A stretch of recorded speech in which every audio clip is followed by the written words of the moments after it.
Thank you for joining us at this year's Mentor Toolkit Kickoff Training. For those of you that are involved with UDL Implementation Trials, we're going to get started.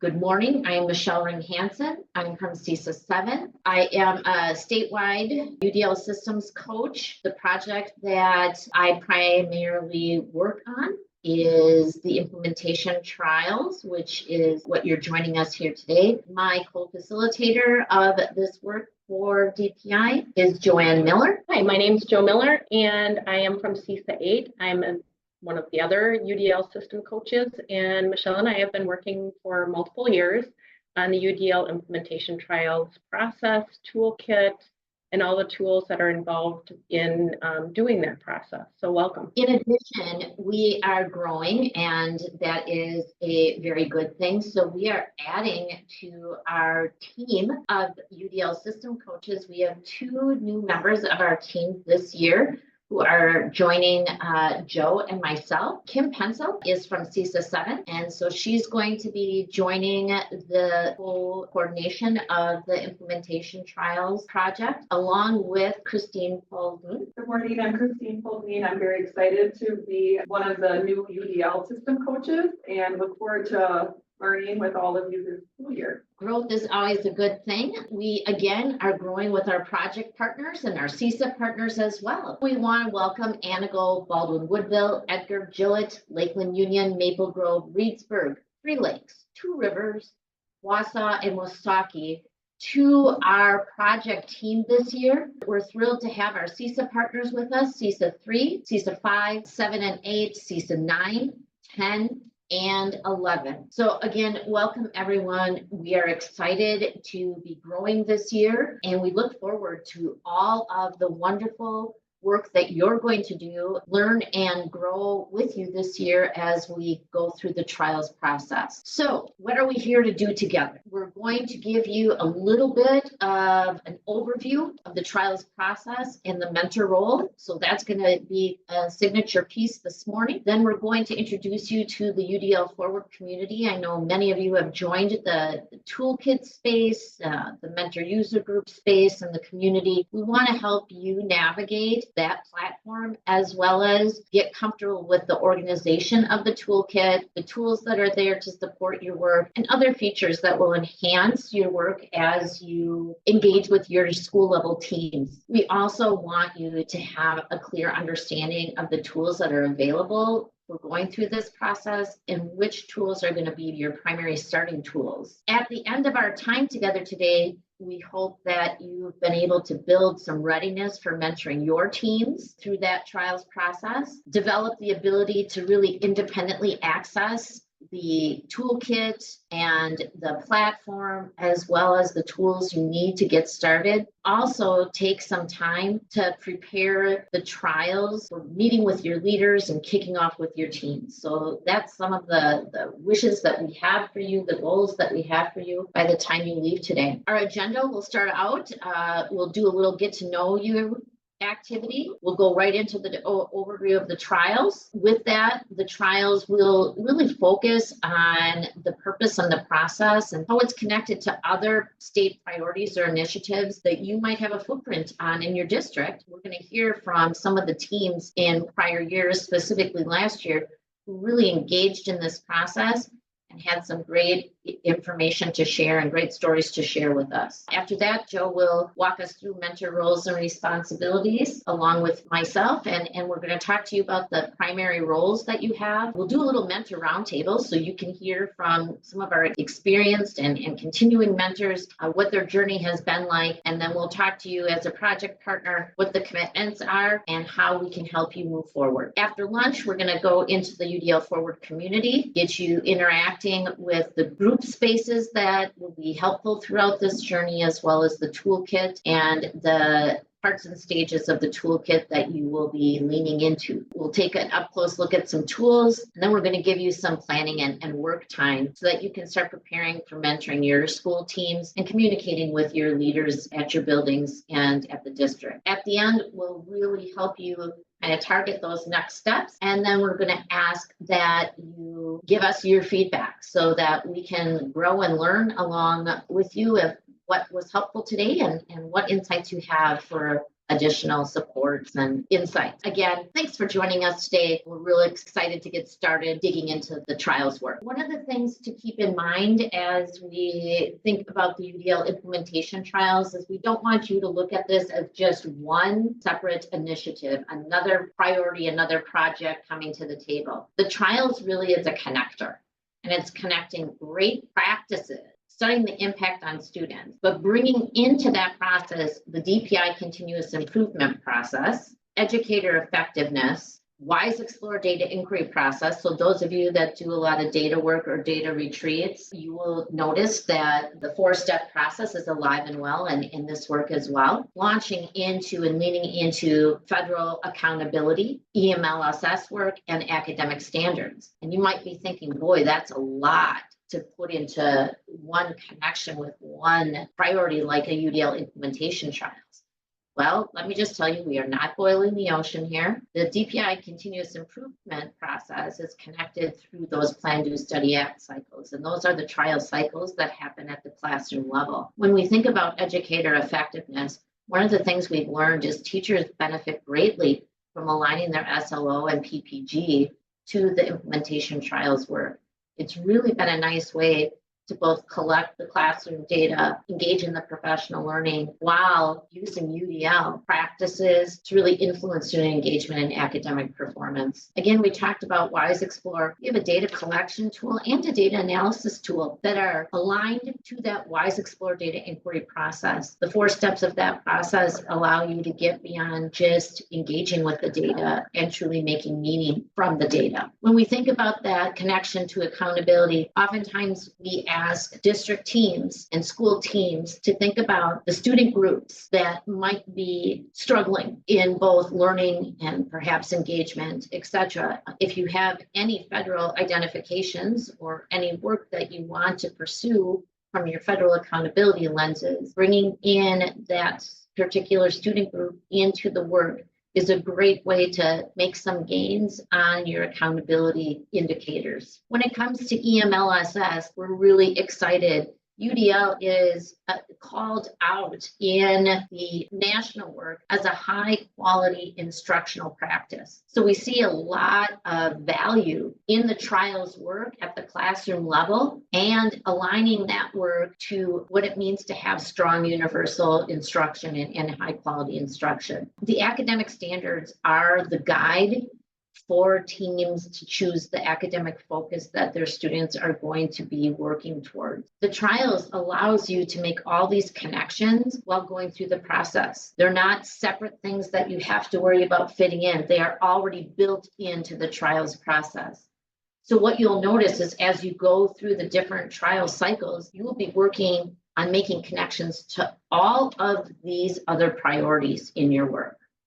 The purpose of UDL implementation trials is to enable teachers through those team-based PDSA cycles to develop self and collective efficacy around UDL practices. And I can't emphasize more how the impact to teachers has been an added benefit that we've seen in that developing self and collective efficacy when using the UDL implementation trials process. And it pairs so nicely with the idea of changing the SLO and PPG from an individual practice in a system, in a district system, to really that professional learning community kind of practice in a district.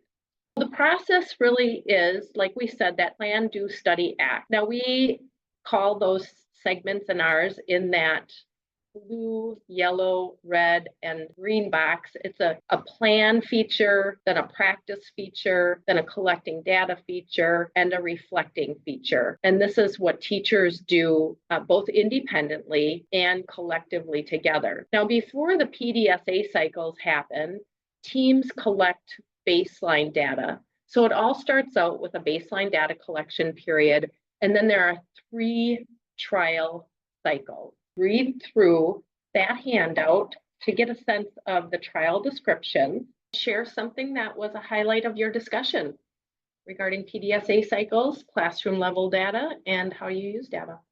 In the group that I was in, we talked about how we may have not called what we've been doing like specific a plan, do, study, act cycle, but we've been kind of like dabbling in bits and pieces of it.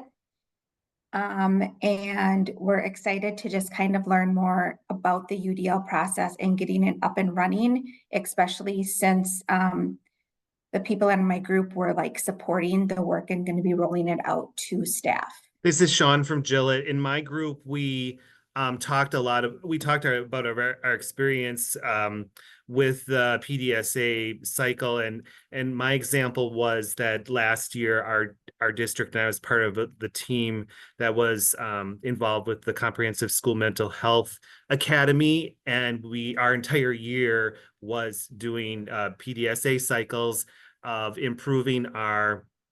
identifying what our supports for school mental health was, but then putting that into practice through the trials. And what I kind of said at first was, boy, this seems so slow to me, that it taking such a long time to get to where we want to be. But after going through an entire year process, I felt that we had a really good outcome. And so I'm looking forward to transferring that experience into the UDL trials and really supporting our staff who is ready to do this in using data and collecting data to support students and then transfer it to those instructional strategies. Sean, you bring up a really good point, and Sherry mentioned this too. So this process is something that can be applied to anything that a district would be interested in implementing. UDL is the framework for designing learning, but this UDL implementation trials process is an implementation trials process that helps people build the routines and predictability around collecting data, understanding data, and reflecting on what's the cause and effect in this relationship of doing something and having an impact. We discussed about how there's so little consistency from district to district, due to the size and other factors about how coaching might be used in the building. And I'm a full-time instructional coach at a high school, and so my PDSA cycles or versions of them are very focused on a small team or an individual teacher. Whereas if you have to wear a lot of hats like Matt did in our group, you might not always be afforded the chance to do that and might have to look at a greater scope with your coaching cycles. Our group echoed a bit of what David said. We had some district level participants, some building level principals, and it looks a little different. The common piece is just getting comfortable using the data. Sometimes that right there can be a barrier with educators.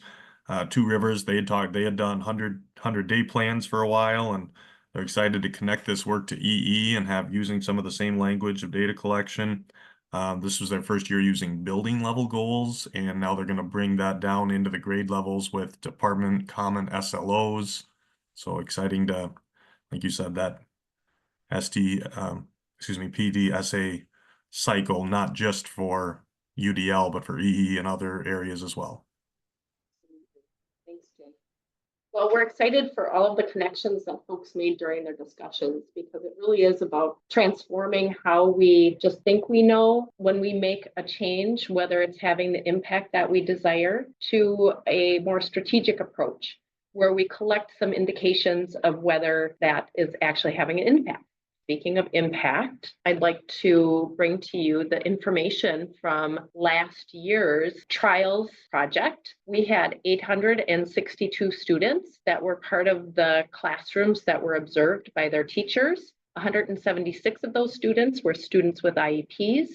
50 of those students were EL students, and 636 of those students were students without IEPs. So this process last year has impacted a lot of students across Wisconsin. This is the data that was collected. The teachers, who were the folks that were participating in the implementation trials, collected 8,901 individual observations of criteria across both engagement and academic progress. And in all students' data consolidated together, you can see that the graph shows we had an increase in student engagement from baseline to trial 1 to trial 2 to trial 3. And we also saw similar changes from those observations being at a 3 or 4 on the rubric scale from baseline all the way to trial 3. I think one of the gifts of this process is that it gives teacher teams the autonomy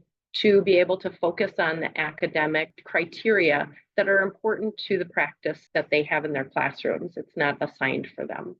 A real bright spot for us is showing that this practice really impacts students with IEPs. And we all know we're trying to make things better for all students, but in particular, we want to make sure that we're reaching into the groups of students who have been underserved historically in the way that the educational structure is currently designed. And so this practice of implementation trials can help our teachers find the evidence they need to show that they can have an impact on students with IEPs. And so you can see that the engagement and academic progress of students with IEPs improve across all of those observations as well. So we feel proud of all of the teachers who participated in the implementation trials process last year because they definitely had an impact on students in Wisconsin. So let's just take a look at a few teachers who have been recorded and share their views of what it meant for them. I worked with 4 teachers during this trials process. Last year, I led a kind of a trials process of the trials with a team during the second semester last year. And that was my first go round, or really first introduction to any of this. I wanted to share that because as a coach, I didn't feel as though I was an expert on any of this when I started the process, and I wanted to clarify that's really okay.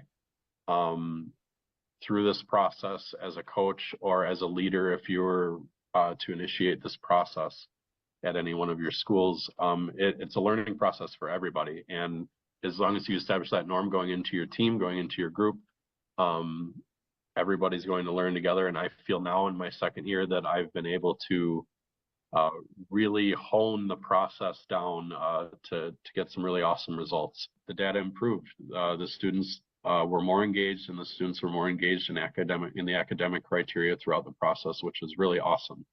So I think having a strong coach and somebody strong to facilitate that, and having people that they trust to be vulnerable in those positions is going to be really important to moving this forward. So I think having teachers that are in the same place in their learning and having a coach that can help, has the trust built and has the skill set to do and drive this moving forward would be what I'd want in a district to have it be successful. The teacher responses that we've gotten have been really positive when we really had teachers, because all the teachers in the building, not just the ones that were focusing on the trials, were focused on setting goals with having a UDL lesson plan and a lesson design in their minds. They said student engagement was better. UDL never clicked for me. Through the process, I've gained such a deeper understanding, and it's sometimes hard to put in words because of what we've experienced and other people haven't experienced. Just that level of engagement and the buy-in and the ownership and transferring that over, that's been really cool. So will the process be worth the time that I put in? And after baseline data was gathered, I realized that a lot of student engagement was actually already occurring, but not necessarily at the levels they could be. I was part of this year's UDL trials, and we focused on special education students and English language learner students in the classroom. My main takeaways from this project or from this trials was I was able to experiment and try some new techniques with not only the special education students, not only the ELL students, but also with my general education students as well. I realized throughout these trials that what helps the special education students and the English language learner students will also help the general education students as well. It was very manageable, which helped me buy in at the beginning. It was also, I would say, the part of the PLC that I was in. I knew the people, that I knew the teachers, I trusted them. I was okay like being vulnerable and like what I was good at and where I needed to improve. And it was very much established, no blame, shame, or judgment. Like, so that helped me buy in very quickly. Like, I got the green light to fail forward as we were going through this process. And that was really liberating and exciting and a little scary, but it was something that I needed and helped me buy in. Just seeing the results and how successful the students are at such a young age is empowering to me. The best PLC I've been a part of was the UDL trial that we did. The two individuals that I went with, one was a middle school ELA teacher, one was a high school social studies teacher, and I'm a middle school math teacher. So not a single person was in the same content, and we had the best conversations that I've ever had in a PLC, talking about what we want to do differently to improve our teaching. The PLC that I was a part of as part of this UDL trial was maybe the best PLC I've ever been in. We just had great conversation based on student learning and did not get bogged down in content, right? We were able to have meaningful conversations about how students learn. It was just a really, really great experience being able to talk to other teachers about actual learning and not necessarily content. I think being in this PLC really like ignited a fire because we were all fired up about what we were talking about in learning, and that has been so refreshing and invigorating. Between the two teams that I've run, all 8 members really have gotten out of it with those same conclusions, saying that this was the best group conversation we've ever had. Like, why don't we have these more? Like, why don't our PLCs look like this? We also were having meetings with their leadership on the side, and that was really impactful because we were all staying on the same page. In one district, I would go in and we actually did a book study and we did some learning together, and then we talked about where are you at now in your continuous improvement planning, what work do you currently have, and how does this fit within it, and what structures do we need to have in place in the future. They also then would meet with the teachers in the trials and hear from them what they were engaging in within their learning, so we could all make these shared decisions together. Once people start to hear from their colleagues the successes that they're having, they start to buy into that process a little bit more, and it spreads. We're changing the academic environment by connecting it to these UDL checkpoints, increasing access for students, increasing agency for students. And what we normally see is a rise in engagement simply from making these changes in the learning environment. Not only do you have now some insight, but you have this video that's available to you as a mentor in your district. You're welcome to use this video to be able to help people understand how the implementation trials have been viewed by other teachers who have gone through the process. We can talk about what it's like, but when people hear from people in the same position what it's like, then they get a whole new view and a different perspective and buy-in. It's really your role as a mentor that's going to help this work be successful. So we want to talk about what is it that you do as the mentor to really facilitate this process with teams. And one of the first things I want to point you towards is a document on your resource guide called Mentor Roles and Responsibilities Infographic. That's what you're seeing scrolling on the screen here. That infographic really is an overview of the roles that you're going to wear, the different hats that you're going to put on as you facilitate the trials work with your teams. So you're going to be a planner. You're going to be a facilitator, you're going to be an advisor, a data guide, and a learning leader. And ultimately, you're our project partner. The hats that you wear are really important. I want to give you just a few minutes to take a look at that infographic and look at the responsibilities that fall under each role. I'll speak on behalf of our group. I feel we felt that two of us are instructional coaches in the same district, and we aren't so much part of like the planning process at the beginning. We facilitate and advise and collect the data And we just had a good discussion about having really good administrative support for this, because we're oftentimes the middle guy. And you know, and we hear everybody's little, you know, little things here and there with as the process goes along. So, and we do have really good administration, but a lot of times, as we talked before, there's so many hats that are being worn, and that it might not be as strong sometimes than others. Mike from Anago was the veteran in our room, and something I wrote down that he said was the PDSA was really just the vehicle to push anything through. So that really resonated with me, and he talked about some success stories as he went through the cycle with his educators. So thanks to Mike for sharing that. The next infographic we have is called the UDL Implementation Trials Mentor Planner. There's a lot of work that you do as a mentor, both for your teams as a statewide network, and again, with the leaders that are part of the schools and districts that you're working with. So what we've done for your convenience is we've created an at-a-glance kind of a mentor calendar so that you can start planning how you will engage in each one of these components. So we have a statewide mentor group. You are part of that mentor group. Our mentor group has a series of activities that we come together to engage in throughout the year. Today, we have the training happening, and in August, it was a lot of kind of individual work to become part of the different communities and give yourself an opportunity to preview some of the important documents. Beginning in October, we have monthly mentor user group meetings. Those meetings are 2 hours from 9 to 11. You can see the dates here on the planner.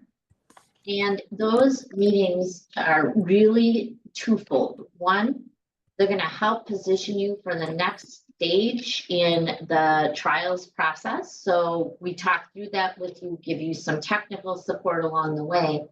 And then we give you a chunk of time to actually start the planning for that, so that you can have, again, idea exchange amongst mentors, problem solving together, and also really get into some of the planning and the work during this time. So we do have mentor meetings that run October through April. Then in May, we will come together as a full project partner group, and we are going to have a showcase. Last year we did the showcase. It was absolutely wonderful. This year, again, we are going to host a showcase. We have some guidelines for you and your teams, but a lot of the video segments that you saw this morning were parts of a bigger showcase presentation. This is really where you get to share your story and your journey, and that's an excellent artifact for growing and expanding the work at both the school level, the district level, and for you if you are wanting to bring on board or support new schools to the district. The implementation teamwork is really what you're going to do to prepare before baseline, before those trials, and then before those reflection meetings. It'll give you a nice list of things to consider and do as you prepare for each component of the trials process. The details that will accompany these different tasks, if you will, or items, your to-do list, those are found in the toolkit, and we'll dig into that a little later today. The third bucket that you prepare for is really to support the leadership team. Now, based on the size of the district, that leadership team might not be a separate team from the mentor group that you're working with. So for example, the leadership team with a school that I worked with last year, their director, their principal, their instructional coach were all mentors, but they were also the leadership team for the district. Even though they were at the mentor meetings, they still met together to ensure that these components were in place to support the trials work in their school and district. So thinking about the work that you have done as a mentor, can you share a story of one of your trial teams and what that work looked like throughout the year? I think one of the best experiences was just noting with the teacher that it's really about the process and not always the product, although the data gives us this really great evidence to support student learning and engagement and academic successes.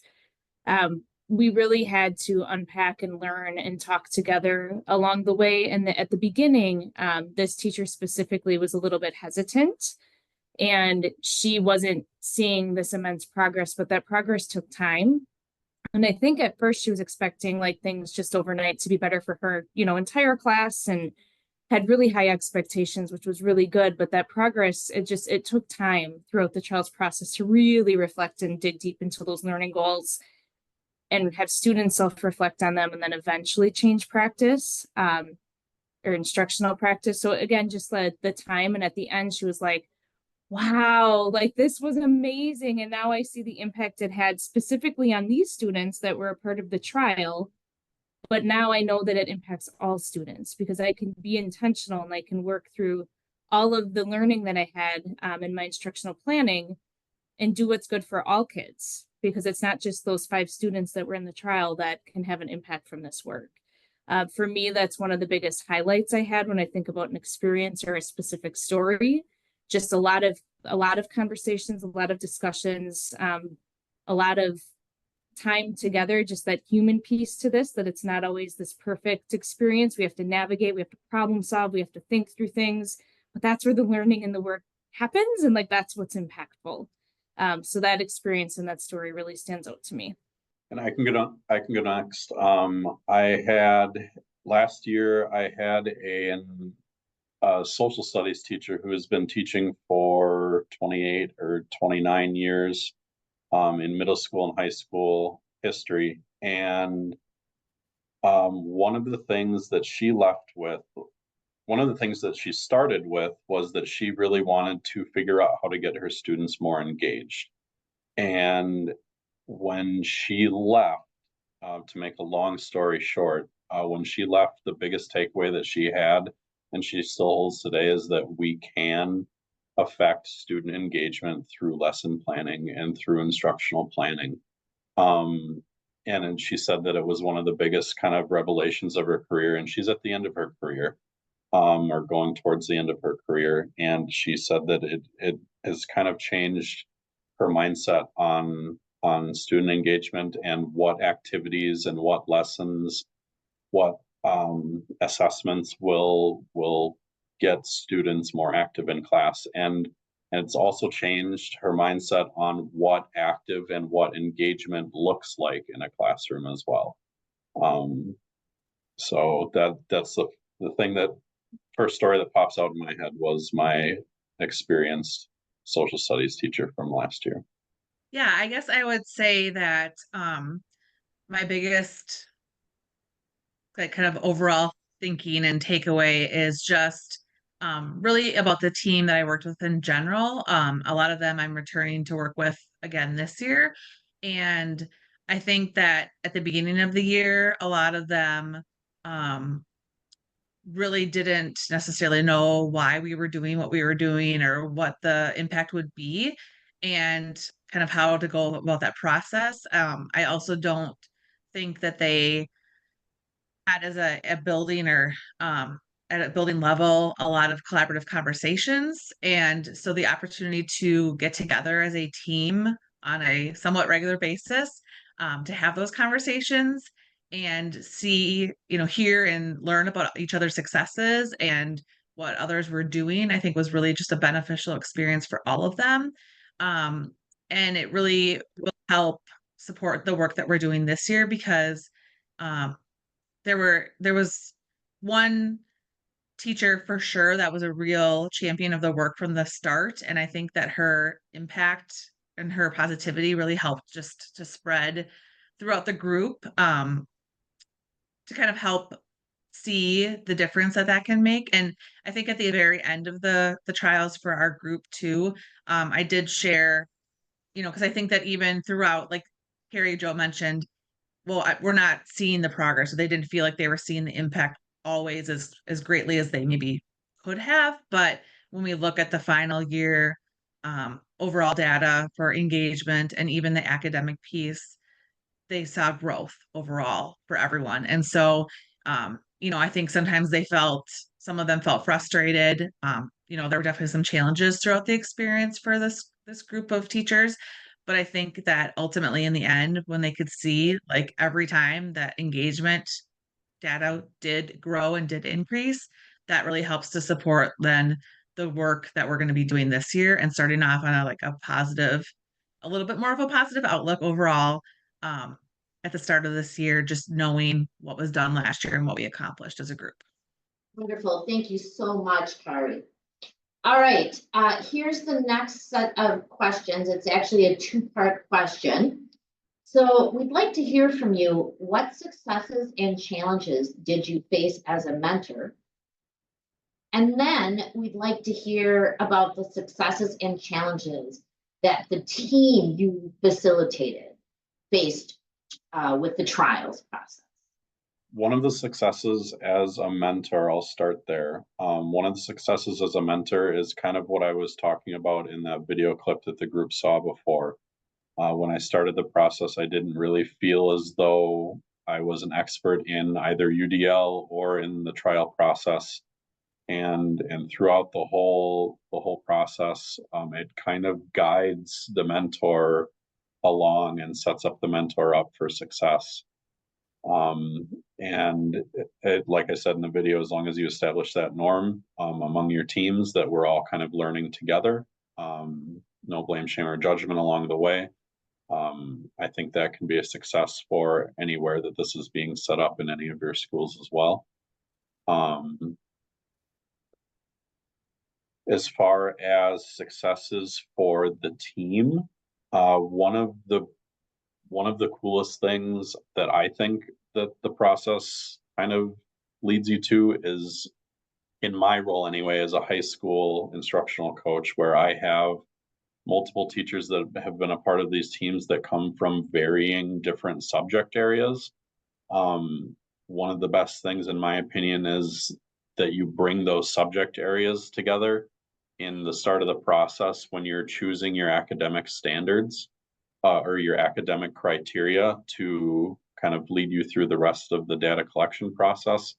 When you choose those, one of the things that I did is that we kind of pulled up everybody's academic standards from their different subject areas, state standards, and we just kind of had a roundtable discussion. What are some similarities that we see in all four of these different standards?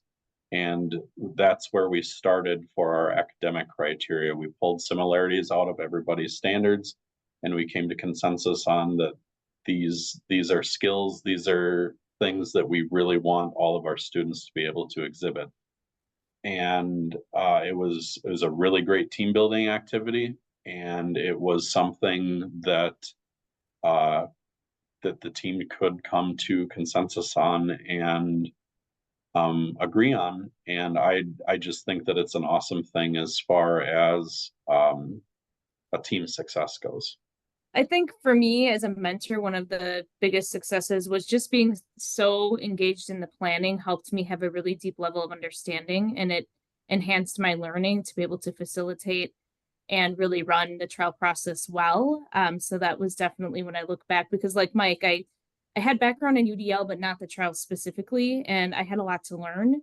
So really having to do the planning and having to think through the materials that are provided and analyze that, and then facilitate that with the teams that I was working with helped me so much better understand that process in a really effective way. A challenge for me at first was the engagement rubric. It was just something I needed to think about in terms of like what that looks like, sounds like, and feels like in the classroom. But that would be a success at the end, because again, after living it and doing the engagement observations, I had a more clear understanding. I needed the time to get in and to actually engage in the work. And I had those conversations with team members as well around what does engagement mean? Here's the criteria we have, but what does it really look like? And what are we really looking for? The team in general, I think I mentioned this the last time, but just what's good for one is good for all. I'd say that was one of the biggest successes of the teachers I was working with, is it coming to that realization. And then also the comments about their PLC and how even though they weren't with the same content, how much they learned from one another. That was a huge success because in the past, they had only been in collaboration structures with those that teach the same subject. And so at first there was hesitation around that. Like, well, if they don't know math standards, how are we going to engage in this level of collaboration? And in the end, we're like, this was the best ever because we focused on learning. So that's a huge success. Challenge, again, I think going back to that engagement rubric and just getting on the same page. So our challenges, if I had to think about the main one, were together, but the challenge became a journey and a success story because it truly helped us think about engagement in a way that is effective for all students and not just compliance based or some of those things that we sometimes hear staff get into discussions about. So I was a brand new educational consultant at CISA 11 last year. So as far as challenges for myself, I was just trying to wrap my mind around a lot of different things throughout the year. UDL is not my only focus, as that's probably true for I think every consultant that works at a CISA. We don't just do one thing or focus on one thing. And so my biggest challenge to start off the year was just learning about the trials and looking through all of the resources. And I would say that though turned into it wasn't necessarily a success, but like I just want to acknowledge the hard work that Joe and Michelle put in, because if I had not had the resources that they provide through the different the mentor toolkit and all those things, like I would have been completely lost. So I think the way that kind of turned into a success though is I feel like with the team that I worked with in Baldwin Woodville, we kind of had common like we were in a similar place. So even though I didn't feel super comfortable or ahead of the game, it helped them, I think, to know that I was also learning with them, and that that they could appreciate that I didn't know, that I was honest and transparent, and I tried to be helpful and supportive. But I think that helped kind of create a good relationship because we were in this together. And I really liked what I think Carrie Jo said about what's good for one is good for all, because that was my common message that I really tried to share over and over and over again throughout the year. I also want to piggyback off of the engagement rubric. We definitely felt like that. What does it look like? Feel like, sound like, et cetera. All those things were not necessarily clear, consistent with the people that were doing the observations, and not that that's terrible, but that's actually one of our roles this year when we meet as a team next time, is to actually come up with some kind of looks like, sounds like, feels like, etc. Criteria for ourselves, because yes, it does have criteria within the rubric, but just like as a team, what do we think that actually looks like? Because I think that will just help build our strength as a team and our consistency as a team. Our goal is to have 2 to 3 observations like each round. So there's 2 to 3 leaders that can do those observations of student engagement. So we're just hoping that teachers as well, but all of us can be on the same page. Overall, though, I think that just my own success was getting through the year, and they all participated in my team, and just feeling like I had a lot better understanding by the end. But again, thanks to all the resources and tools that were offered through these meetings and the resources on the toolkits and everything like that. As far as the team goes, we did have one thing that was hard, is that there was some student attendance issues, and some of the team struggled more with that, and just like, I don't have data because they're not here, and but that's out of our control. So just trying to get them to move past that and say, we're just doing the best that we can. And even though that student might not be here, or maybe they were here for the baseline and then they were never here for an observation again, oh well, we tried our best, there's nothing we can do about that. And just kind of building that. One of the video pieces mentioned this before, but that that ability to like, you're taking risks and it might not be perfect and you might not be successful every time, but what can we control, and what do we do when we can't control things? And and just knowing that that's okay. And it's okay to, you're not failing, but it's okay if it's not a perfect system as well. And then I think as far as a team success, just again, seeing that engagement growth by the end of the year and kind of recognizing like, okay, what we did, did make an impact and we did have growth overall. I also think another success for the team is their recognition as we moved through the work and as we had, academic data discussions and just further professional learning, that they were realizing and recognizing that they were doing some of the UDL kind of practices already without calling it that or without realizing that. And so just that the building of like their own self-confidence and understanding like, oh, like we are doing some of these things. And so that was just really nice to see. And I think also too, there were some administration changes that were kind of going to be happened over the summer. So some of those things, there was just some inconsistencies as far as like our meetings and things like that, as far as in the district itself. So that was sometimes the challenge, just what are the expectations of the team? When are we meeting? What does that look like? But all things that we're working to improve on next year. So I think overall it was a really successful thing, but obviously every project or everything has challenges as well. Carrie just brought up one of the reminded me of one of the struggles that we had in the last couple of years, and from the high school perspective, we started in the fall and our trials kind of carried on through the middle part of the year and ended in early springtime. For high schools that have semesterized classes, when students switch in the winter at the semester, that has provided us some struggles in the past. So think about that. Yeah, to piggyback off that, actually, so this year, because last year we had kind of the same thing, but we actually didn't start our trials until second semester, so we didn't see that. But this year we're starting earlier. So there is a roadmap out there, and I would highly recommend that you use the roadmaps because they're very helpful. And it kind of lays out what the trial can look like in a semesterized approach. So you're still doing the 3 trials, it just looks a little bit different. So I haven't figured it out yet myself exactly because it's a different approach to what we did last year. But I just, again, appreciate that resource is out there to help kind of build the understanding and how that roadmap and that timeline will work.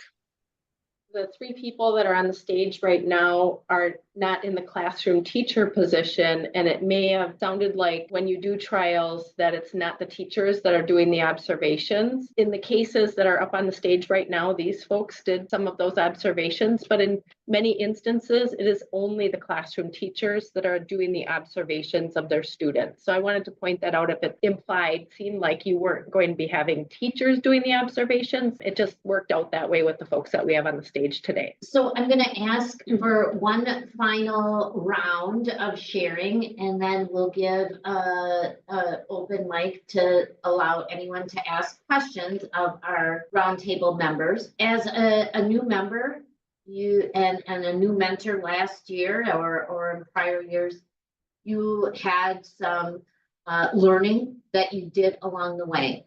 And we have a whole group today with us that are going to join us as mentors of the trials.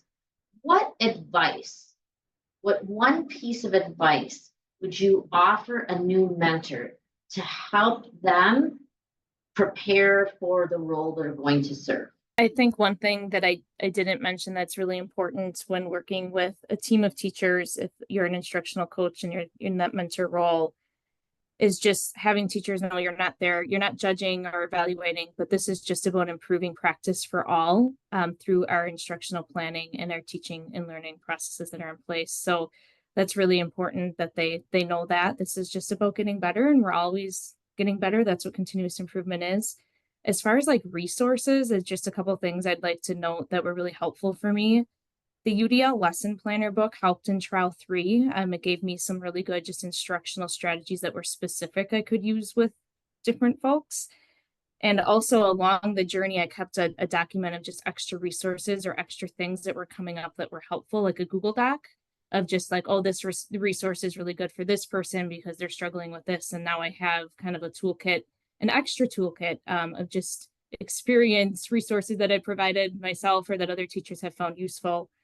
And when we did the spreadsheet for the data collection, we added faces of students in a private section that wasn't available for others, again, to see, but just another tab with pictures of them so that we could really attach the face. Like, especially for me, like Joe had mentioned, I was going in and doing observations for teachers and was walking into some situations where there would be big classes and I wanted to make sure it wasn't, it was just nice to have the face with that. That was a helpful little thing that we added, I guess.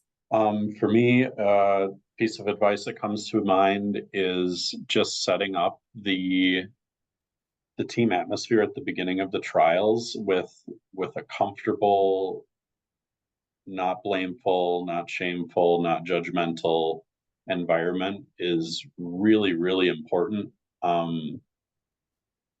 For at least in my experiences, when I've taken baseline data from other teachers, when I've been in their classroom, that first set of baseline data, when the teachers see it, it appears as though it's low or it's bad data. And some of the teachers have said like, oh, well, I have bad data and you have good data. Something that I have said to both teams that I've run is that it's not bad or good data, it's just data. And that has kind of helped, that phrase has kind of helped teams get through the process that we're not judging each other on the quality of each other's engagement data. It's all it is about is getting the data to hopefully go up after we go through the PDL or PDSL cycle. So that's just the first piece of advice that comes to my head. Also think about the teams that you're putting together and the content of those teams, the social makeup of those teams in that aspect as well. That could play a big factor in how those teams are going to jive and get along and build that comfortable team atmosphere. I definitely agree with everything that has been shared. For sure, those are all great pieces of advice. Going off of what Mike just said with the team makeup, I think another thing that was really helpful to our team is we intentionally picked a couple teachers that we thought would be really like champions of the work and on board and probably were doing things already. And then a couple teachers that really would benefit from the practice, but and they weren't doing anything wrong necessarily by any means, but just kind of having some knowing that you at least have some kind of teacher leaders on your team would be really helpful, along with teachers that, like I said, could really benefit from just having this time and the practice. Another thing that I found last year, and I did not find a perfect system, so I'm still working on it for this year, but I would highly recommend that. I think my teachers got some of them got confused sometimes about like where to find information. And so I tried to be really consistent with linking things in like one document. And there's a lot of great templates out there for, team agendas and things like that. But just keeping in mind that everyone has different ways that they manage documents and their systems and, resources. And so I don't know if this will be better, but it was asked of me to create a Google Classroom page this year to have resources. That was the preference of the group of teachers. So that's what I'm going to try this year. And just knowing that there's a backside of lots of the documents and you don't have to use everything, but just trying to find the system that works best for your team or your district based on what they're comfortable with and familiar with. I'd highly recommend. So I don't know what that is for sure. I'm trying different things. I think the templates are a great resource, but I just think being aware of the needs of your team and trying to come up with, I guess, kind of a compromise or a way that that they all feel comfortable accessing information that you're trying to share. I know for me being new and for the team being new, there was definitely a struggle sometimes in balance of information and not, sending them email after email after email because I wasn't there all the time, but also like how can I communicate this information? Our meetings when we met were very short, and just because of the time that we had, that's going to be different this year, which is an awesome perk to the planning that we were able to put in this summer to make that schedule change or that change in meeting time. But I just plan. I guess that was, at least for me, the more I was able to plan for the group and like next steps and just kind of be ahead of the game, was helpful overall for our group. So I just thought of something. There is a roadmap to follow, but for any coaches that are implementing this process with teams, follow the roadmap, but don't be afraid to go off of it and mold it to what your team needs are. That was really, really helpful. I forget who said that to me at some point, but that was really helpful for me because it doesn't need to be a concrete system. As long as you take, as a coach, as long as you look at the roadmap and say, okay, like what's vital off of this? What do we need to get to? Mold that roadmap to your own needs. Thanks for pointing that out, Mike. We've had multiple districts who've engaged with us feeling like because they're with a project that they have to do everything lockstep. And it really is trials process that each organization that uses it should craft it so it works best for the organization. It's not our process that you're supposed to do. It's the framework of the process that is a starting point to customize for the folks that you serve. Your role as the mentor within your district is separate than the role that you have partnering with us in the project with the UDL Implementation Trials and using the mentor toolkit. So I want to just make sure we understand those two different buckets. So in the bucket as a partner with us in the project and using the mentor toolkit, we ask that you attend all the training sessions and the network meetings. Each one is also recorded, and we'll be posting those videos onto the mentor user group after the meetings. We're the Yes Project. We want to make sure that whatever we ask you to do is not going to be such a burden that you wouldn't want to partner with a project like this in the future. So we want to make every opportunity available to you to get the information you need in a way that's going to work best for you. So the second partner commitment is to plan and facilitate UDL implementation trials with teams. We ask that you use the information that's found in the free open resource UDL Implementation Trial Mentor Toolkit. Now, as you heard our mentors talk in the roundtable discussion, it's not a prescription for how you have to do the trials, but it's a roadmap and it's a set of suggestions and helpful tools that can get you to a place where you can customize those trials for the teams that you work with. But we ask that you use that and share your experience using the toolkit. It's our job to make sure we make that toolkit optimized to make it the easiest and most effective tool for all of the folks that use it. As part of this project, you also are in charge of ensuring teachers include individuals with IEPs in the roster of their students to observe. We are a project that's funded by federal resources that are IDEA resources, so we must show that we are impacting students with IEPs. You will be recording school district participant information and student count in the participation log so that we can communicate the number of people who are impacted by the work that we do together. And I'll show you that log in just a moment. You're also going to complete a mentor survey that you will take that gives us feedback on our impact on mentors.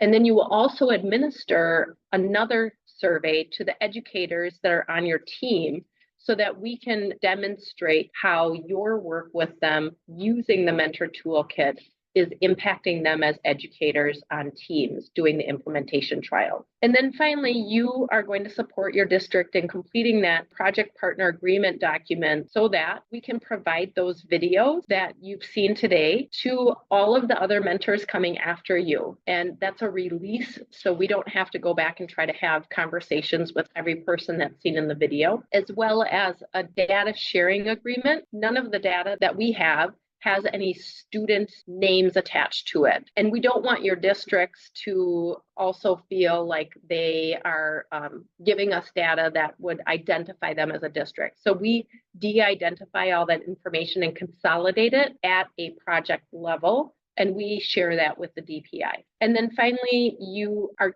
being given an optional tool to be able to document your mentoring role reflections. I want to bring up the participation log so that I can just give you a little bit of a quick tutorial on how we're asking you to fill this out. So you'll see that this is a Google Sheets document, and each of our partner districts has a tab on the bottom. And in each of those tabs, I'm going to go to Wasaki because that's a district that, or Gillett, these are districts that Christine and I are supporting. In each of these tabs, we ask you to give the trial mentor the CISA consultant and contact name at the top, and then you can just copy that down because it's going to be the same for every one of your teachers. The school may be different. So for example, I know in 2 of my districts, we are working with 2 different schools, middle schools and high schools. And then each teacher will have their own row. Each teacher has their own row. And this is, I think, where a little confusion happened last year, but we do need to have each teacher's class counts separated. So the teacher name, the teacher email, the teacher category gives us, we need both special ed and general ed teachers in this project. We'd like to know whether your teacher is a general ed teacher, special ed teacher, or English language learner teacher, or other. And then there's 2 sets of 3 columns here. The first set is the observation class. Your teachers are going to choose 1 class to observe, and we need the total count of the students in that observation class. And then the second set of 3 columns really focuses on who are the indicator students in their roster. And that phrase might not make sense to you right at this very moment, but it will become more evident to you as we work through today's information. There will be a subset of the observation class that becomes the indicator student. And we need to know those numbers for each of the teachers that are on the team or teams that you are mentoring within the district that you're working with. Can you clarify the indicator student counts? When a teacher designates the class that they're going to observe, in the implementation trials process, we don't have teachers collect observations of every student in the class. That includes a subset of those students. And we call those students indicator students. So teachers choose 5 to 7 students that they collect observational data on. They don't collect data on all of the students within their class, but we need the full class count,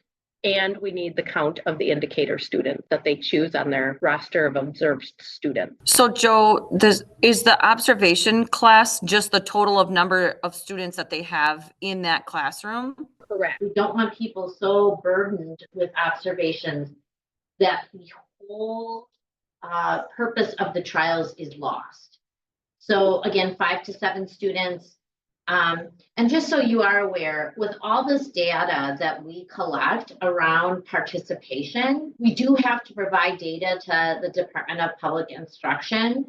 Our project receives grant or contract funding so that we can offer the resources to you free, provide the trainings, provide the networking opportunities free of cost. So we do have to show impact and participation in order to have the Department of Public Instruction with some evidence of outcomes for the work that we're doing. So this data, although might seem not real important on the front end, it really is something that does help us measure impact and involvement in the project. Okay, and then you will be participating in one survey. That's the one on the right side of your screen.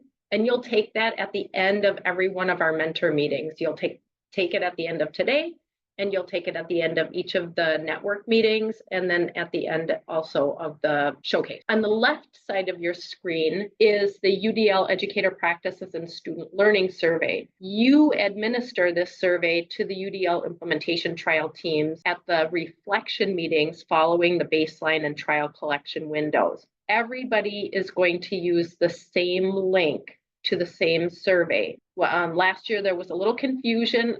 We had people making copies of that survey, but we need to get all of that survey data. So it is a single survey. Everybody uses the same link, and then I will send you your district's data. You won't get access to the data right after they take the survey, but I will compile only your district's data, and I will send that to you as the mentor so you can see how educator practices and student learning is being reported by the folks on your team as well. One of the things I do want to point out in the mentor user group survey that you complete as the mentor, there are a variety of components on the survey that we list because they are part of our network meetings and our training throughout the year. But not every single one of them is part of every single meeting. So we ask if you don't believe something was covered, or if you don't believe something was addressed or prioritized as an agenda item, that you say it wasn't included. Oftentimes we say, oh, yeah, I disagree with this because, I didn't see any part of that in our meeting or on the agenda.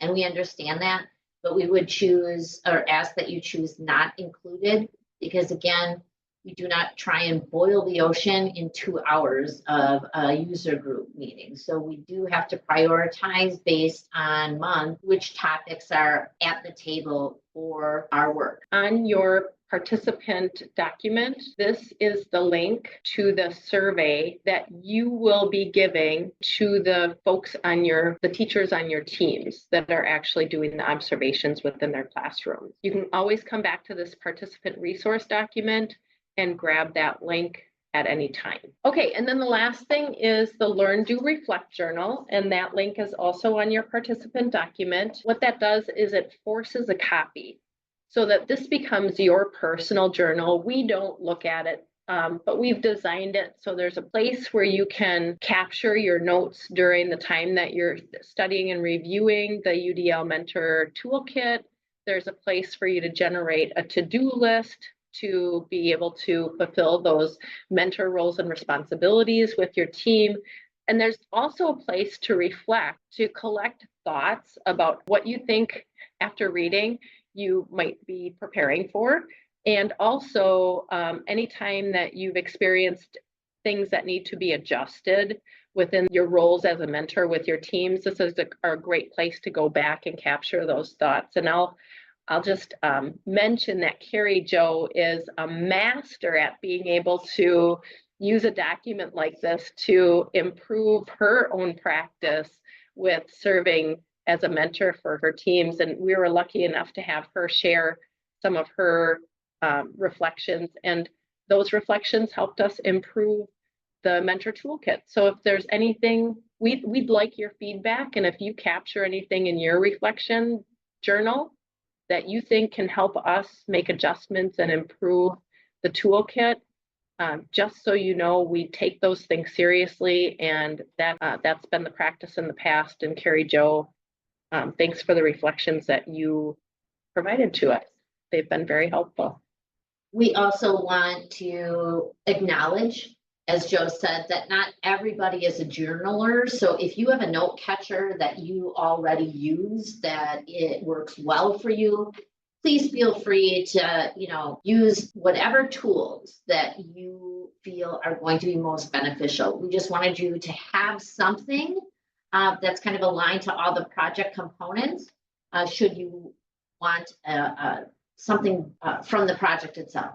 We want to jump into the UDL Forward community, the toolkit, and the user group to make sure everybody has access and can do all of the functions that you might be participating in over the course of our mentor user groups and with your team. The UDL Forward community is a Wisconsin UDL project, and that goes across multiple CISAs, and we're one of the projects within that greater state project. So the UDL Forward community is part of that bigger state project, and we have 939 total members right now. This is a place where people from across our state, but also across the nation, are celebrating successes with UDL, posing and answering questions about UDL and all of the practices that are within UDL and UDL implementation trials, as well as sharing resources that help us expand our own knowledge and serving the educators that we serve.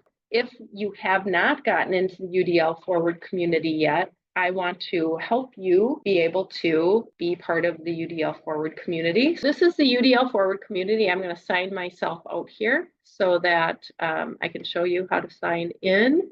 If you go to UDL Forward, and you might see the sign in button up here. And if you sign in, you can create an account if you don't have one.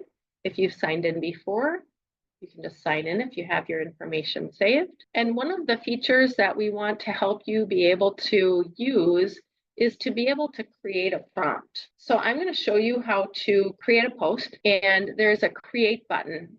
One of the things that you might have noticed is that I had to move from the feed over here down to the UDL Forward community. So that left-hand menu panel is where you're going to find the greater community as well as the groups that we'll talk about in a moment. When you're on the community or in one of the mentor user group, this create button will help you create a post or an article. And a quick post is probably the first way that you'll start to post. I'm going to post a question here for you, and we'd like you to respond to this with what is resonating with you from this segment of the training. The next thing we want to show you is how to get into the Trial Mentor Toolkit if you haven't been able to get in there yet, and also the Trial Mentor User Group. The toolkit is an open resource, but the mentor group is a closed group. So once you try to sign up for the mentor user group, I will have to approve that. You can see when you click on groups over on the left-hand panel, all of the possible groups that are available in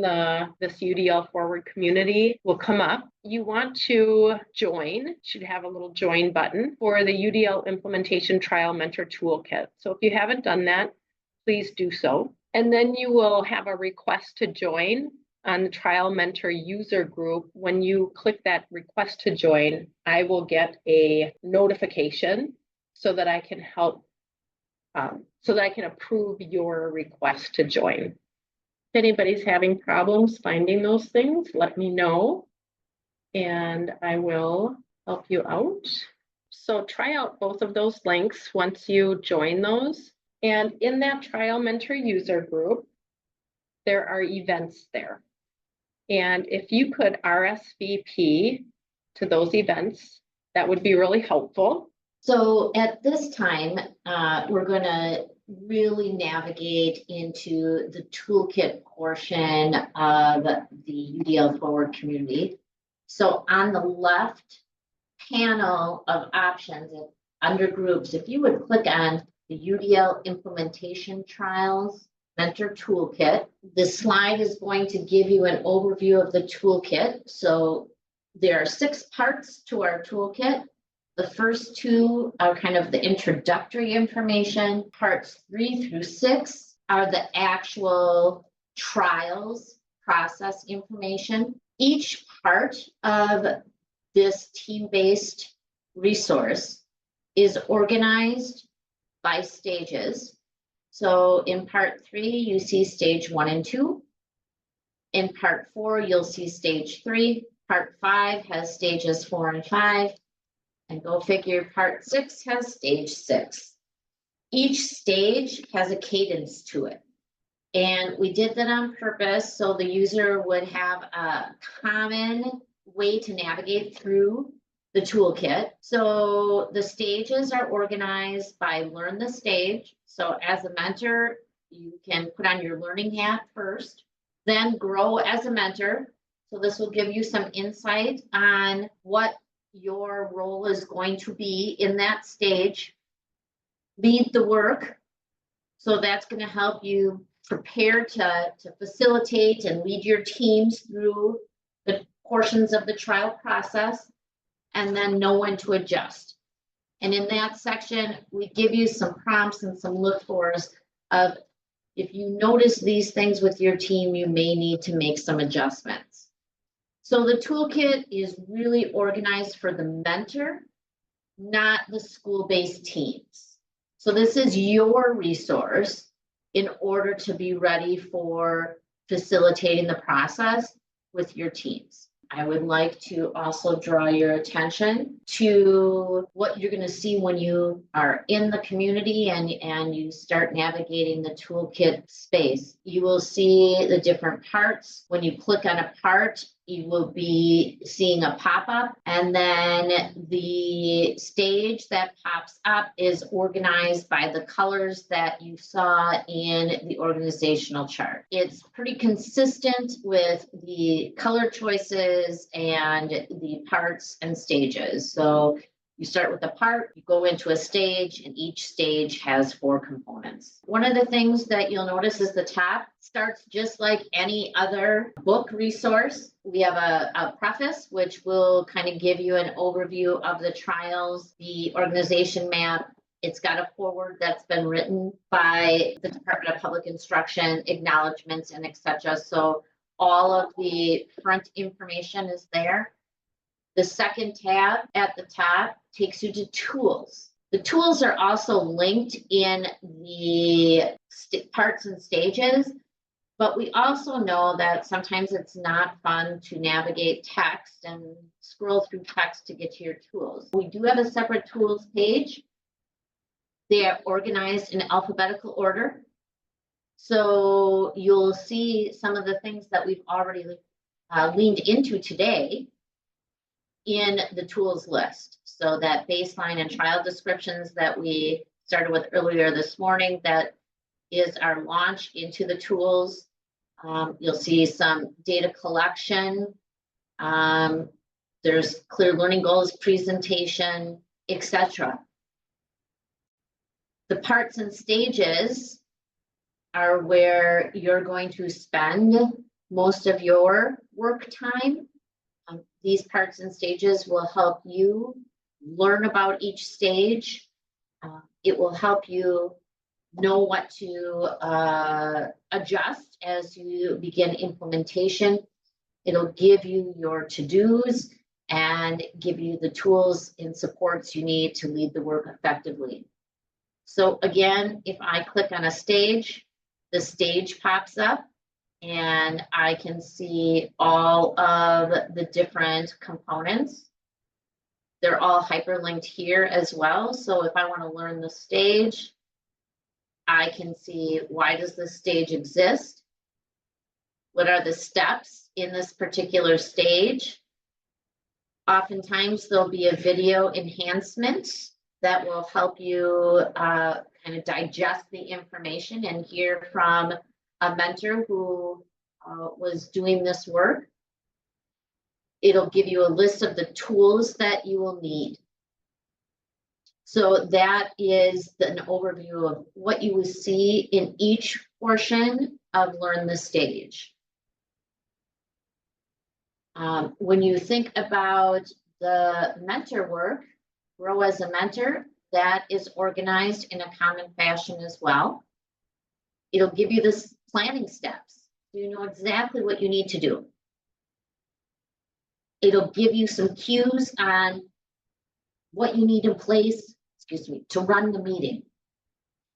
It will help you identify and confirm some of the structures that you might need to discuss with the leadership team in order to make sure that there's time and resources available, or other needs met for teachers to do the work. And then it'll also help you really understand which tools you're going to be using and how to support that tool development. Some of the tools are templates that you would prepare in advance for your team. So again, we give you some mentoring prompts. The bell will always be mentoring prompts that you can use and plan for in your work. So we are, going right down the list here. So we've learned and we've grown, and now we lead the work. And when you lead the work, you will see exactly what facilitating the stage and the steps look like. So this is kind of the to-do list. Prompts again are included, and links to tools that are necessary are also included. And the know when to adjust is pointing out some common barriers. You will notice that this section is quite short compared to the other sections. We actually think that's a great thing because some of the barriers that happen are easy barriers to navigate. We don't want a huge list of barriers, because if there's a huge list of barriers, then Joe and I haven't done a good job of making sure the toolkit is in its best form for you. So we invite you to spend a little time digging into the parts and stages of the toolkit. If you're curious on how many members, you can click the members tab, and again, you can see all the folks that are part of this work and members of this community. What you might notice is, boy, there's a lot of members here and there's not that many people at the table today. One thing to keep in mind is our toolkit is developed with the flexibility to go through the facilitated approach that a lot of first year and second year schools go through, but as well as using it independently. So often after teams really get in the flow of the work, they are in sustainability mode and they actually continue to expand and use the tools, but aren't necessarily a formal project partner. So we want you to know that you do have both options. This year, you're a formal project partner. We're excited about that. We get to provide you the technical assistance and the support to do the work, but we also know that being dependent on an external support or resource can be difficult. So we want you to have the capacity to use these resources within your school as you continue to expand the UDL trials and engage in the work. We're going to take an up-close look at the mentor, and you've heard some of the testimony today about some of these tools and how important they were for mentors to be able to feel like they were most prepared to help their team move along. The three most important tools for starting is the trial roadmap, the meeting agenda, and the data tool decision that you'll have to make. So we're going to take a real close look at the trial roadmap, because I can tell you that one of the districts that we worked with last year thought it looked like something that they didn't have to do and couldn't really get a good start on their process for the first semester until they decided to pick up the roadmap and use it. And then they could really make progress in getting this routine in place with their leadership team as well as the implementation trials team. And then we're going to do a quick review of the meeting agenda for some features that are really important to make a predictable support for your team. And then finally, I'll review the two data tools that are available and ask you what your first decision on that is. So in the toolkit, under the tools page, you will see that there are 3 roadmap templates with example stuff in there. Walk through one of the roadmap examples, either a semesterized trial example, the 3 trial example, or the 2 trial example. We are interested in hearing about noticings and wonderings about the roadmap. I can go. I'm wondering about the roadmaps, if anyone out there has done trimesters, because that district that I'm working with is in a trimester system. So I'm just wondering if anyone has kind of modified the current roadmaps to fit that model. Wendy, you're the first person I've heard that needed that kind of model. So if at some point in the near future, we would love to work with you to be able to develop that as a template as well. Keep us in mind for tapping into some thought partnership around that, okay? Well, we're kind of bouncing in between the 2 trial and 3 trial. But thought we would want to talk to our director to see what, kind of have some conversation around it, because we're seeing some positives in both of them. And just wanted to have a further conversation with him, with Mark. We did a 2 trial last year with my district, but that was more because we didn't start the trials. Like we did all kind of the back work and creating the team. We got a little bit of a later start. We didn't have our first organizational meeting until November. And so we did the 2 trials like from January until May. And so we basically use the 2 trial template roadmap as an example and just shifted our dates accordingly based on when we were starting and when we were ending. Based on getting your readiness in place at the beginning of the year, oftentimes teams pick up the 2 trial roadmap because it's just not feasible if you didn't have pre-planning time before the beginning of the school year. Base that off of how it works in the calendar and not overburdening everybody that's got to participate. So in Two Rivers, we are kind of stuck right now on establishing our teams. So like this is really like one of our first meetings with there's like 4 mentors, and so we might need some support with how to guide establishing the teams first. So yeah, and that we are really kind of right on track. So what kind of is lining up well is our roadmap is already planned out for the rest of the school year, and we have early release days, the first of which is actually today, which is new for us, but kind of in mind was designed for this collaboration piece with our teams. So we were just looking at what work the teams have done, if any, since the work we did in August. And we actually found that many of the teams have already chosen their indicator students. So we're right where we should be with the roadmap and the timeline.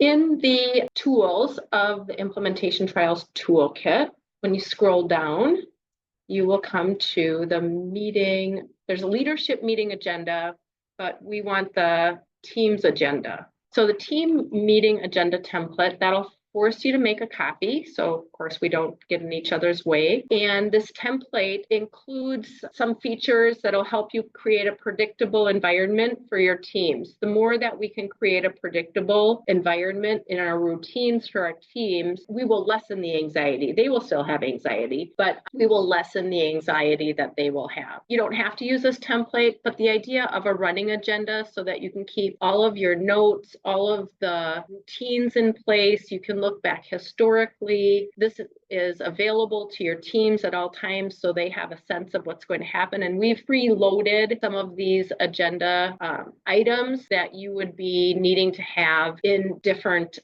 parts of your trial cycles. As you decide how to start and when you start meeting with your teams, having that agenda already established helps them feel the confidence in your mentorship and leadership that you're prepared and are going to lead them in a way that's not going to be confusing for them. Third tool that I want to help you think about. Now, you're going to be collecting data. And part of the reason why I think our implementation trials have been successful for teams is that we've tried to reduce the administrivia burden and create optimized tools that help teachers do their work as easily as possible. There are two different options for tools. One is a free option and one is a paid option. So we put together this comparison between the My Impact data collection and transformation tool that was developed because the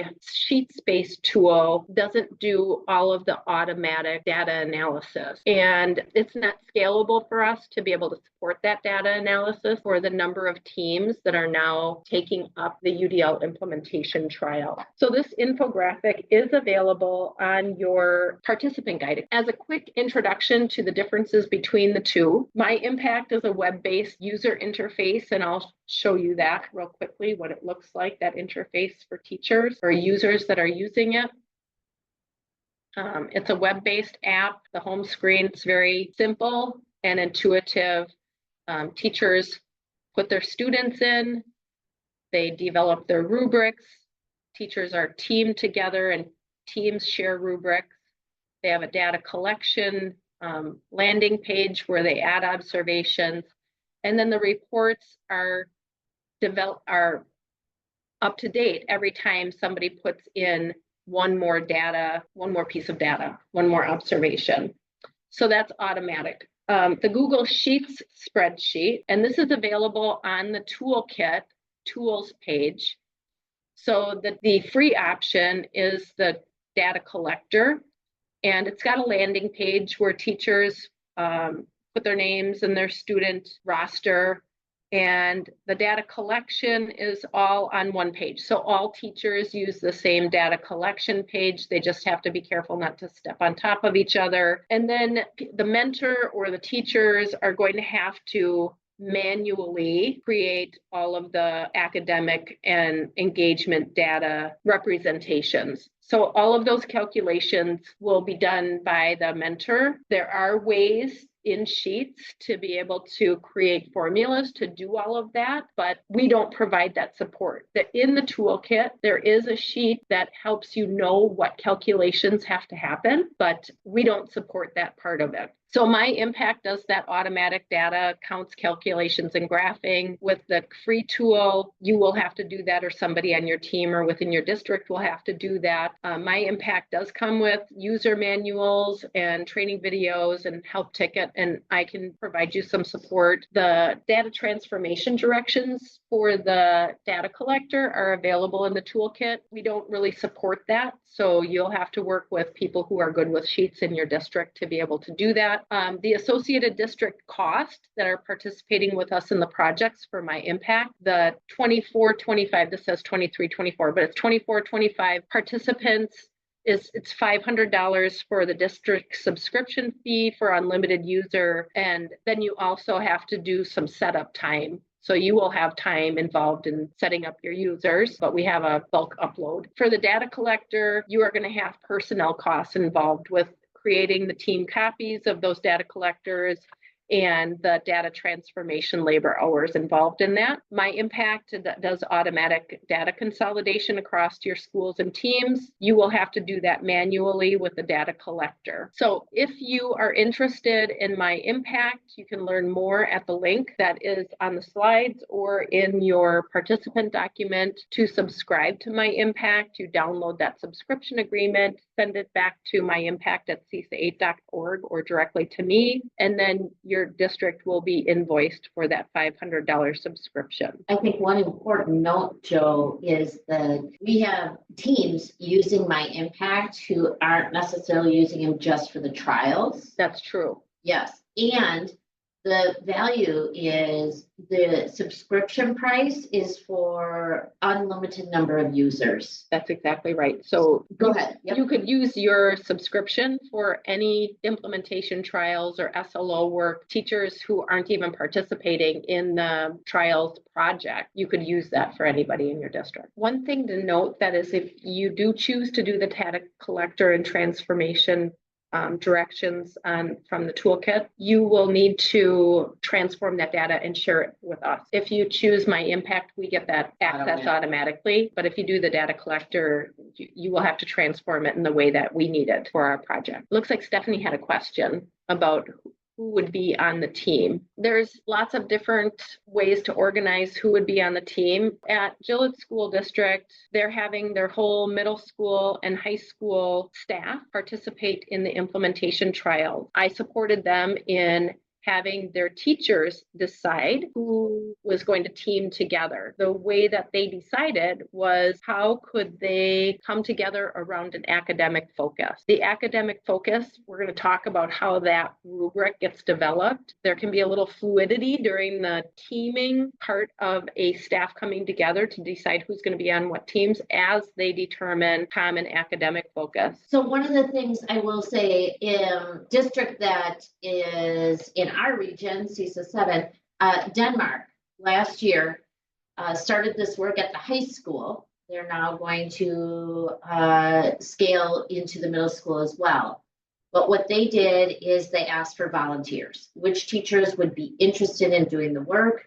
They got a group of volunteers together, and those teachers then were allotted specific time to meet, and the mentors and their district really did support them with the data collection and other components. I don't know that there's a one size fits all around the who should be on a team. Generally speaking, we have teams that are self-selected by the administration because these are teachers that have expressed an interest in UDL, or we have teams that have volunteered. We have other teams where a content area is chosen to participate. And so all the teachers that are part of that content area are on the team. Again, I think you want folks that have some ability to find some commonalities perhaps in their academic focus. If they're very different in their rubrics, they could still get together and talk about what they're finding. If their academic focus is completely different, they could still collaborate around the data that they're collecting and the results they're getting with the process. But we have found that it is powerful to have teachers that can land on a common academic focus. And oftentimes that ends up to be something like disciplinary literacy or some math practices that are present in multiple settings and subject areas. So we're going to just segue right into mentoring that academic rubric. When we collect data in the implementation trials, we collect data across two dimensions, a dimension of student engagement and a dimension of academic focus. Mentors are the ones that help diverse teacher teams develop a common academic focus. We'll watch how Niagara, a school district that was engaged with us last year and are on their own this year, how their teachers started developing their academic focus.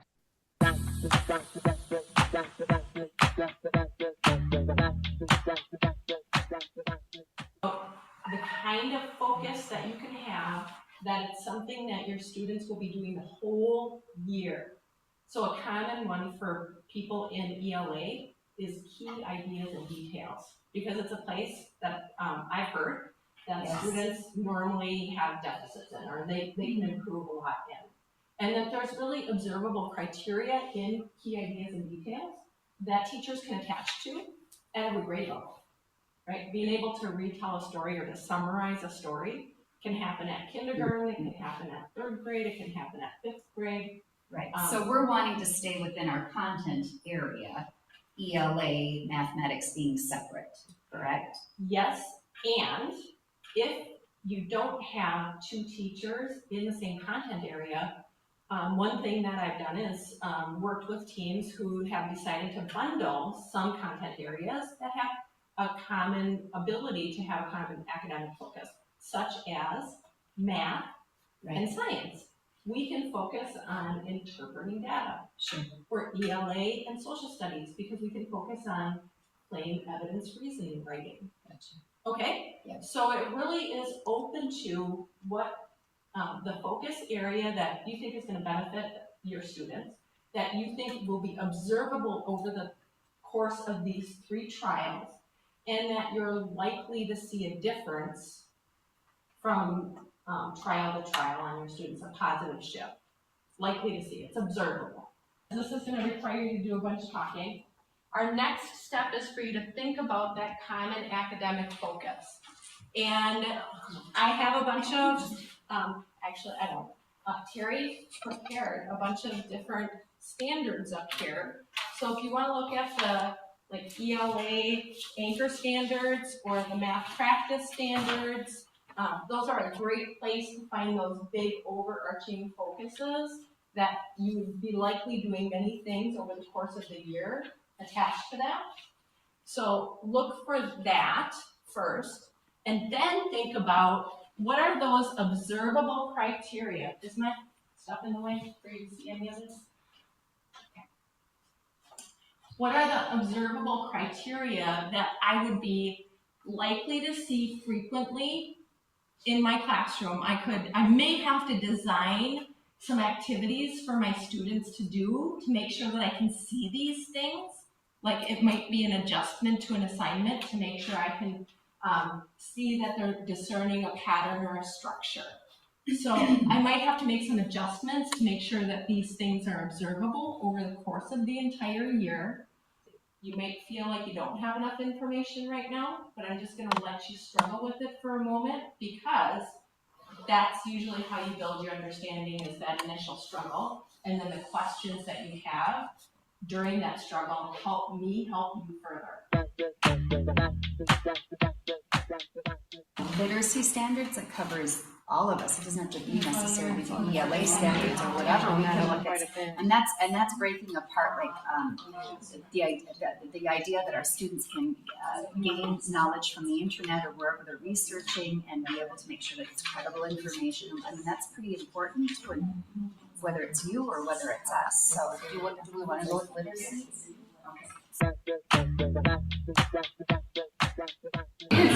So what are your initial thoughts here? What are you thinking? We're looking at R8. We find that to be the most difficult across, but most inclusive. Absolutely. Standard. Yes. Yeah. For everyone. For all our across all disciplines. So the integration of knowledge and ideas would be that overarching focus then. Yeah. Okay. So when you look at the R7, R8, and R9, those all fall under integration of knowledge and ideas. Yes. Can you find 4 observable criteria within those 3 anchor standards that then could be used to tell whether students are making progress in integrating knowledge and ideas? Like analyzing sources? Is that weird? Yeah, is that language in the? Yeah. Let me evaluate the argument.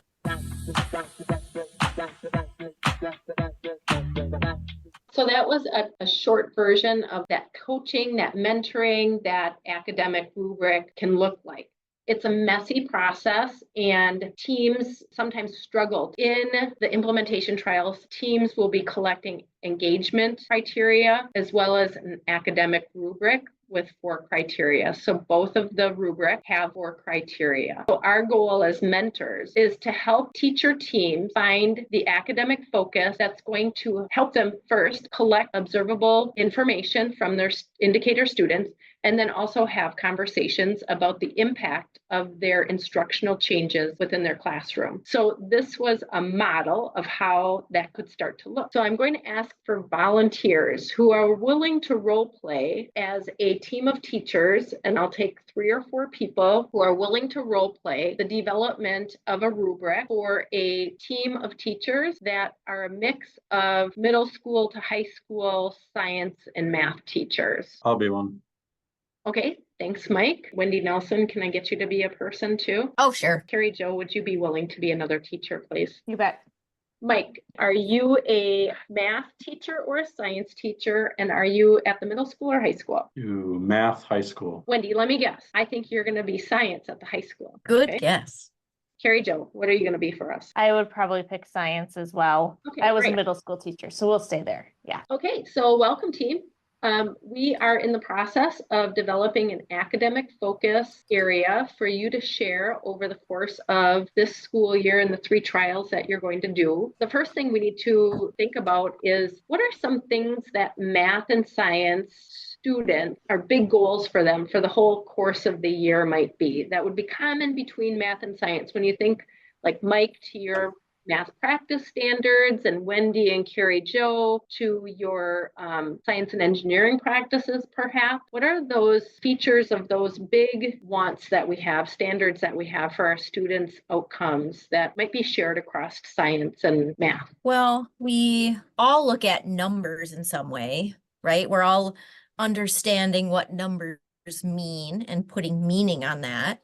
Is there something that we could agree on around those pieces? Oh, Mike, in your class, do your students do a lot of like transformation of number sets and making meaning out of what do those number sets mean? Yeah, for sure. My students usually work in teams. We use the CPM curriculum. So our students work together in teams and they might get a problem set and have to work together to try to figure out how to work the problems. How about you, Carrie Jo, in your science class? Yeah, there's different labs that we do that would involve some number collection. I was also thinking about just critical thinking and problem solving and some of those processes that we lead students through as well, and wondering how that could connect or if that had a place too. Problem solving would definitely work in my math classroom with my teams of students. So when you think about problem solving in the science classroom, are those problems that might also be featured in a math classroom? Are we talking about like number problems, or Carrie Jo, were you thinking about like engineering problems? Yeah, more engineering, thinking about some logical reasoning, using information to make some decisions, which is a little different than what Wendy had mentioned in terms of actual numbers. I think we could go either way, but when I think about the whole year, I'm wondering if, or the 3 trials that we're covering, it's something that just comes up a lot, and the actual collection around problem solving with numbers seems to be less in the middle school classroom for me. What about calculations, Carrie Jo? Do you do statistics and stuff like that? Yeah, yep, we do. That definitely could embed itself in, for sure. Well, and I'm just reviewing some of these, like, I'm just looking at our science and engineering practices, and one that just came up, like I just saw, was engaging in arguments from evidence. Mike, do you do anything with that? Like, could you do an argument? Like if we're wanting, the school wants us to bring in more content literacy, and literacy is so important, like, and writing and reading. Do you guys do a lot in math about like engaging in like argument and evidence, or like claims evidence reasoning type stuff? Do you guys do any of that in math? We don't currently do a lot of it in math, but I've been wanting my students to engage in more of that in math. So I would definitely be interested in exploring ways to do that. You've also brought up reading and literacy, and other things that I've been wanting to help my students with is especially like longer word problems and persevering through those problems, being able to problem solve through that. So I would be interested in something like that as well. Yeah, I would as well. Across our building, we're working on disciplinary literacy and really trying to think about how to engage students to read in the context of science. So to read like a scientist and to unpack information and evidence, that definitely would be something I could easily connect to and develop some criteria around. So why don't we start there with disciplinary literacy real quick? So I'm going to step out of my mentor role for just a second to bring up the slide, because I've mocked up what this academic rubric would look like as a mentor. Then I might help my team by saying, okay, it sounds like disciplinary literacy is where you're landing right now. So let's try that out as our focus area. And I know that disciplinary literacy might look a little bit different in the math and science classroom. So I'm going back into my mentor position right now. So Mike, Wendy, and Carrie Jo, when we think about disciplinary literacy, what are some common observable features of student work or student interactions that might be evident in both a science, or generalized enough for both a science and math classroom to be able to notice that when students are doing that and we want it to improve over the course of an entire year. Maybe it would be something around if they are making some kind of a claim, backing it up with evidence, some kind of connection to finding that in the reading or finding that in some resource.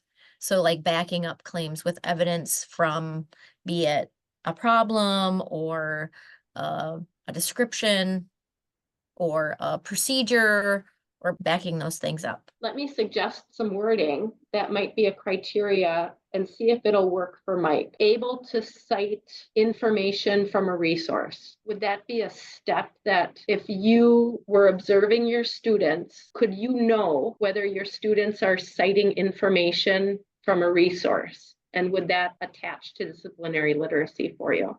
Yeah, I could work with that, especially as we start to develop those ideas as a team together.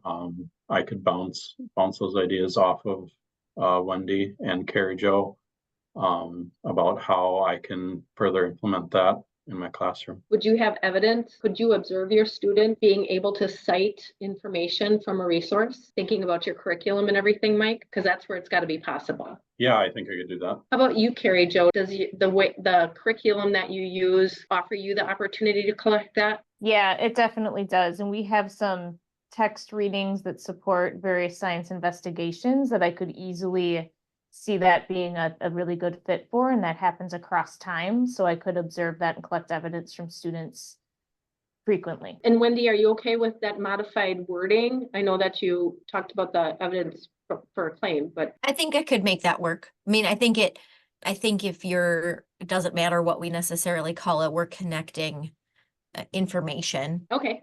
So let's make that the first criteria so it'll work with everybody. Able to information from a resource. In the interest of time, I am going to say that that's the end of our role play, because I think we've demonstrated how we might coach through people trying to think about coming together around that academic focus and identifying the first of 3 or 4 criteria questions. I'm just understanding that, so whatever your group is, you're gonna all have the same goal together. That's what we were just trying to put together there. Is that correct? So I'm gonna change the language from your question to the language of the trials process. It's not a goal, it's an academic focus. And those 4 criteria that our team just developed, one of those 4 criteria. This academic rubric is going to be shared by all the teachers on one team. So you may have multiple teams within your district, but each team will have their own academic rubric. And it's that group of teachers need to land on one academic focus, which I'm hearing you call a goal, but it really is just the focus of our academic observation collection, so that we can have an indication of whether our changes to instruction are impacting our students. And then the 4 criteria are those observable components of the focus area that we will be able to determine whether our students are at one of 4 rubric levels. And that's the next thing I'm going to mention here. All of the implementation trials data is based on these 4 rubric levels of each of the criteria in both the engagement and academic rubric.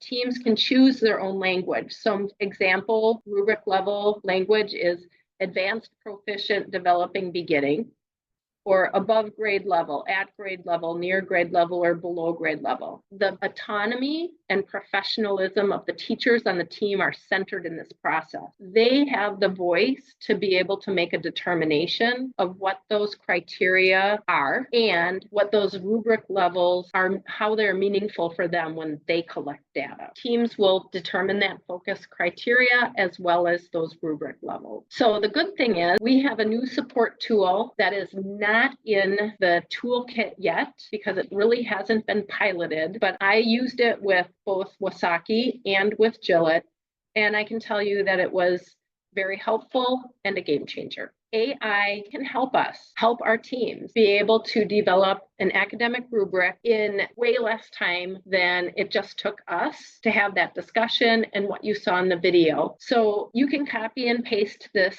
prompt into ChatGPT. ChatGPT will ask who's on the team, what content areas, and it will start spitting out some ideas of a common academic focus area and criteria for the diverse group of team members in a particular team. Please feel free to use that. Please give us feedback if you do, because we don't want to put an unpiloted tool in the toolkit that can be out there in the wild if it's going to have some problems. This is part of being partners with us, is we can use you as our test people and being able to bring new and improved things to our users. I want you to think about what you saw. We modeled. I want you to understand that. Think about the experience that you're going to have by visualizing it so that you can plan to help your teams develop their academic rubric so that you can create and prepare that experience and do that with your team. So what parts of the video and role play will be a model for you to mentor your team? I can speak to Baldwin Woodville. My partner had to go to some other meetings this afternoon. So I just think, as someone who went through the process last year of choosing an academic focus, and I know that we watched that video last year, but I think had forgotten about it a little bit once I got to the actual academic focus piece. So watching that again was super helpful to me. And in my role as a mentor and helping to guide them, I love the AI like that. I know that's brand new, but I love the idea of that, because I think that when you have teams, and I think it just depends on your local context, but in my situation, they're not a heavy PLC, or like they're collaborative, but not necessarily with that focus. And they're working to move to that PLC model now this year. But I think just it was hard initially, I think, to come up with academic focuses that they felt were for the whole year, that they would be using throughout the whole year, and B, common, like with other, even their own content, whether it was science, or social studies, or even intermixed with science and social studies. So I just think, personally, for me and for our team going forward, that reminder and the new tool will be super impactful and helpful to, I think, just really make our time efficient, because I think that there was a lot of like back and forth and lack of efficiency even with what we did last year. So I really appreciate that.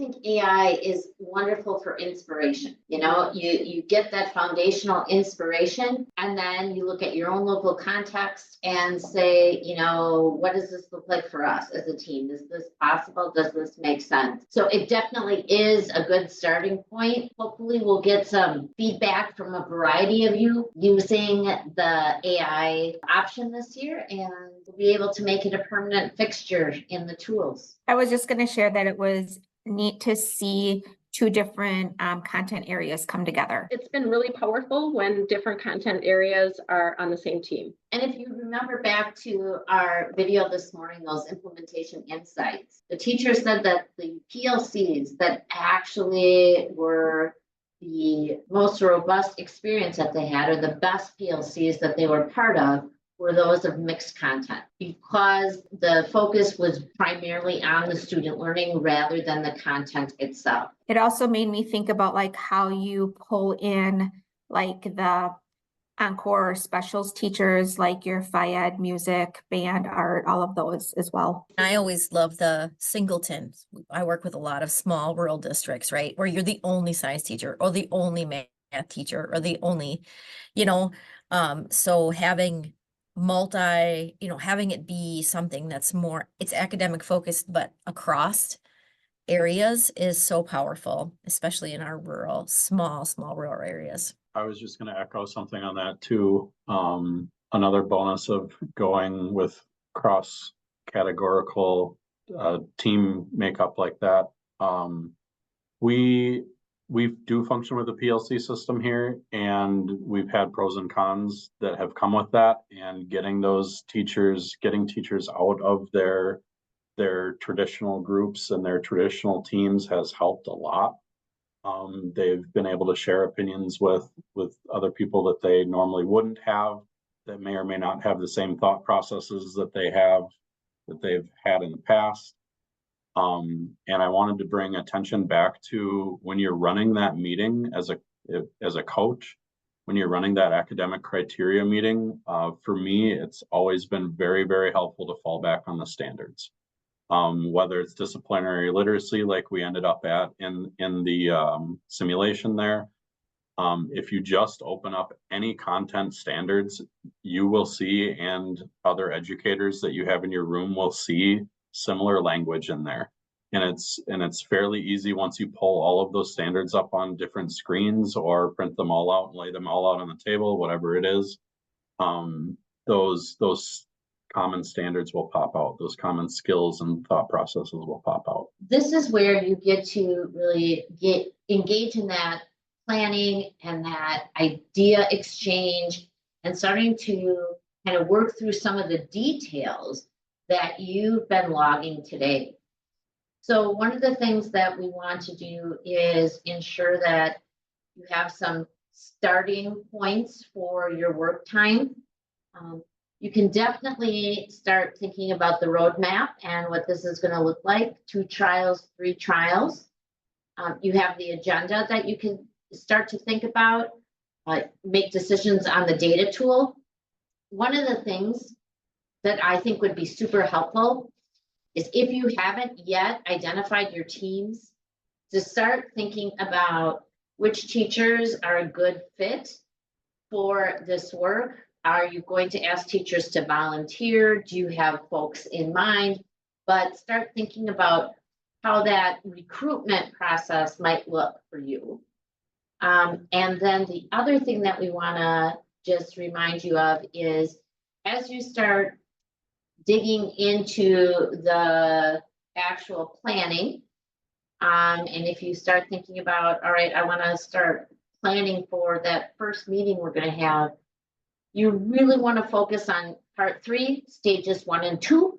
You could do the steps below, which starts with, kind of read through the cadence of learn, grow, lead, know for the mentor sections, capture some of the tasks and any questions you have, key learnings, and then be ready to share any of those kind of key learnings or timely questions that you feel would be helpful to have additional insight on.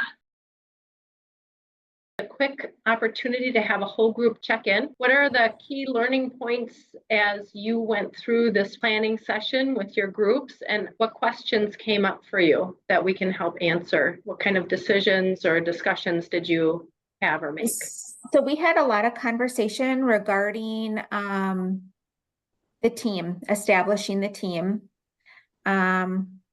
Little bit of conversation about feeling like we're already behind. And then just when you're picking the team, just like being mindful of other like initiatives that are happening in the building. And yeah, so that's really what our conversation was around today. I don't think you're in a lone spot thinking about being behind at this point. So let me help relieve the pressure that whatever spot you're in, that's the right spot for you at this time. All right. We already had our teachers established, so we feel pretty good about that. We talked about going to a 2-cycle calendar for this year, and we'll meet next week to set that up. We talked a little bit about the schedules of those teachers participating and trying to find some year-long or hoping for year-long classes to examine and do the trials in for a little bit more consistency, although that might not be possible. Overall, especially in light of your comment a couple seconds ago, we feel like we're in a good spot. Good, good.